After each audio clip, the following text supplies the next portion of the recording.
Hello everyone and welcome you all to my channel पढ़ लो। तो आज हम ये इनडेफिनेट इंटीग्रेशन का क्वेश्चन कर रहे हैं जो कि 22 जनवरी शिफ्ट 2 में पूछा हुआ सवाल है जेईई मेन 2025 इसी साल। तो एक्चुअल में इस क्वेश्चन को देखते हुए हम ये समझते हैं कि ये क्वेश्चन में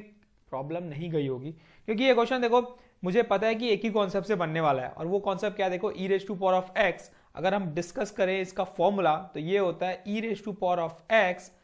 F of x plus f dash of x.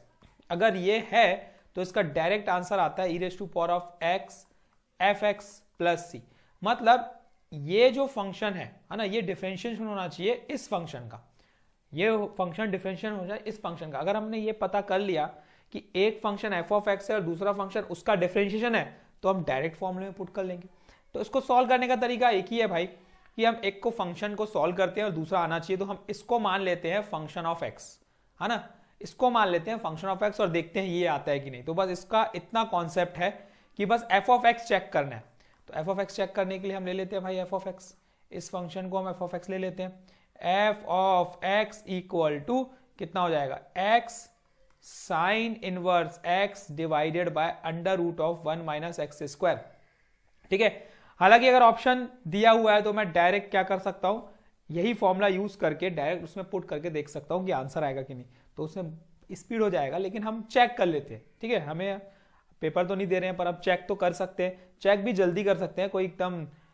Time taking question नहीं है, सिंपल हम जल्दी जल्दी डिफरेंशिएशन ही करना है। तो इसका एफ डैश ऑफ एक्स की हम बात करेंगे तो ये सेकेंड, ठीक है, ये सेकेंड हो गया। डिफरेंशिएशन ऑफ फर्स्ट मतलब इसमें प्रोडक्ट रूल आ जाएगा, first into 1 by under root 1 minus x square plus, ठीक है, ये सेकेंड डिफरेंशिएशन ऑफ फर्स्ट, ये पहला हुआ, माइनस माइनस अब यहां पे फर्स्ट, ये फर्स्ट मेरा ये हो गया फर्स्ट, फिर ये डिफरेंशिएशन ऑफ सेकेंड, तो 1 by 2 under root 1 minus x square और साथ में एक माइनस 2x आएगा, बस that's all. Divided by second का होल स्क्वायर, यही फॉर्मूला होता है भाई, देख लो। Second divide x of first minus first divide x of second divide by second का होल स्क्वायर, और जहां पे प्रोडक्ट रूल बीच में आ रहा है तो हम प्रोडक्ट रूल लगा दिए, कैंसल आउट, ये और ये कैंसल। इसको मल्टीप्लाई करेंगे, सिंप्लीफाई करेंगे तो ये कुछ ऐसे बनेगा, ये बन जाएगा मेरा, यहां पे कर लेता हूं भाई, F dash of X equal to, simplify करते हैं, इससे मल्टीप्लाई होगा तो ये दोनों कैंसिल हो गए, सिर्फ एक्स बनेगा। तो यहां पे लिख देता हूं मैं एक्स प्लस, ठीक है, इससे मल्टीप्लाई करेंगे तो root under root of 1 minus x square into sine inverse X बनेगा। ठीक है, इतना समझ में आ गया। फिर ये बीच में minus minus x square sine inverse X minus x square sine inverse x divided by under root 1 minus x square, और यहां पे होल चल रहा है, whole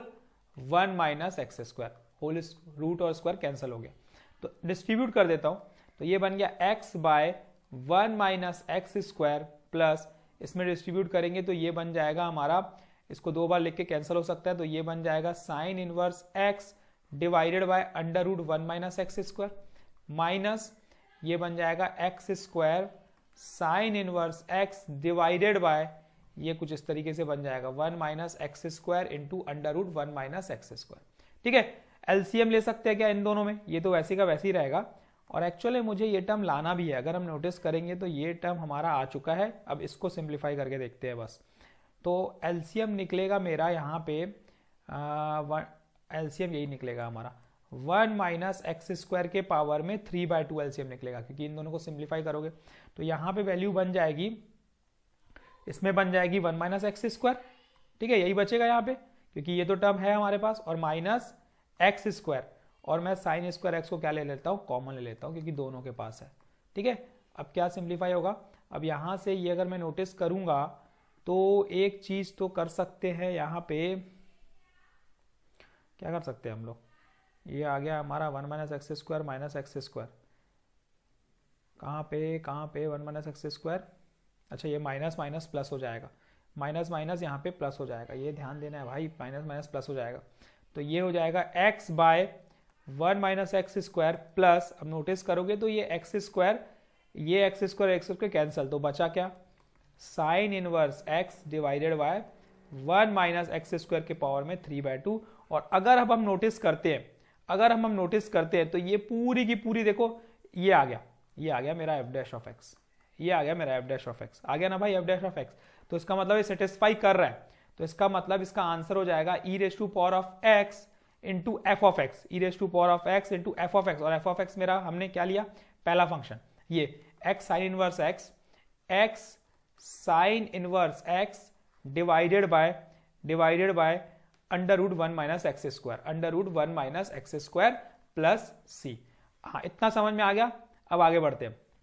is equal to g x plus c, मेरा c is a constant of integration, g of 1/2 निकालना है हमें, तो ये मेरा जी ऑफ एक्स हो गया, ये मेरा हो गया जी ऑफ एक्स, ऐसा ही क्वेश्चन में बोल रहा है, ये मेरा हो गया क्या भाई, जी ऑफ एक्स। अब इसी में सिर्फ मुझे जी ऑफ 1/2 की वैल्यू निकालनी है, तो हम आसानी से निकाल सकते हैं, e raise to power of 1/2 into ये 1/2 साइन इनवर्स 1/2, ये हो जाएगा π/3, ठीक है, इंटू 1 अपॉन अंडर रूट, ये हो जाएगा मेरा 1 माइनस 1/4, तो मतलब अंडर रूट 3/4 हो जाएगा यहाँ पे। सिंप्लीफाई, ई के पावर में 1/2, ठीक है, इंटू π/3 इंटू 1/2 इंटू 2/√3, यही आएगी वैल्यू, हाँ यही आएगी, 2 कैंसल, बची क्या वैल्यू, बची ये वैल्यू हमारे पास ऑप्शन के अकॉर्डिंग जाते हैं ना, ऑप्शन के अकॉर्डिंग जाते हैं, ऑप्शन के अकॉर्डिंग π/4 चाहिए और अंडर रूट e/3 चाहिए, π/4 अंडर रूट e/3, तो e/3 तो आ गया, देखो e/3 अंडर रूट चले गया और हमारे पास वैल्यू आ गई यहाँ पे π/3, तो ऑप्शन में देखो यही है क्या, π/3 under root e/3, π/3 under root e/3, π/4 है,